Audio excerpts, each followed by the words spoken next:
সড়ক নিরাপত্তা, বাল্যবিবাহ রোধ, বেটি বাঁচাও বেটি পড়াও শীর্ষক বিষয়ে আজ সিপাহীজলা জেলার সোনামুড়া মহকুমা ভিত্তিক সচেতনতামূলক আলোচনা সভা অনুষ্ঠিত হয়। সোনামুড়া টাউন হলে মহকুমা প্রশাসন আয়োজিত এই সভায় উদ্বোধন করেন বিধায়ক কিশোর বর্মন, ছিলেন জেলা শাসক ডাক্তার সিদ্ধার্থ শিব জসওয়াল, আইপিএস ভেঙ্কটরাম, ট্রাফিকের ডিএসপি ডেভিড দেববর্মা, মহকুমা শাসক মহেন্দ্র কাম্বে চাকমা, চাইল্ড ওয়েলফেয়ার কমিটির চেয়ারপারসন সুমিতা রায় সহ বিশিষ্টজনেরা।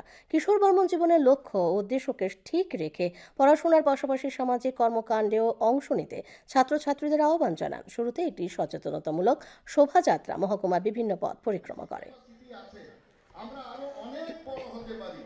আমাদের ভারতবর্ষের যারা আমরা সন্তান, ভারতবর্ষে যারা আমরা জন্মগ্রহণ করি, একমাত্র ভারতবর্ষের সন্তানদেরই বলা হয়েছে অমৃতের পুত্র।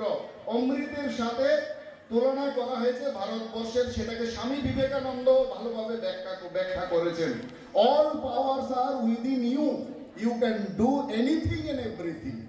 অর্থাৎ আমাদের ভারতীয় যারা সন্তান আছে তাদের মধ্যে সমস্ত কিছু পাওয়ার আছে। আমরা চাইলে সব কিছু করতে পারি, কিন্তু আমাদের ভিশনটা আমাদেরকে লম্বা রাখতে হবে এবং ভিশনটা আমাদেরকে বড় রাখতে হবে।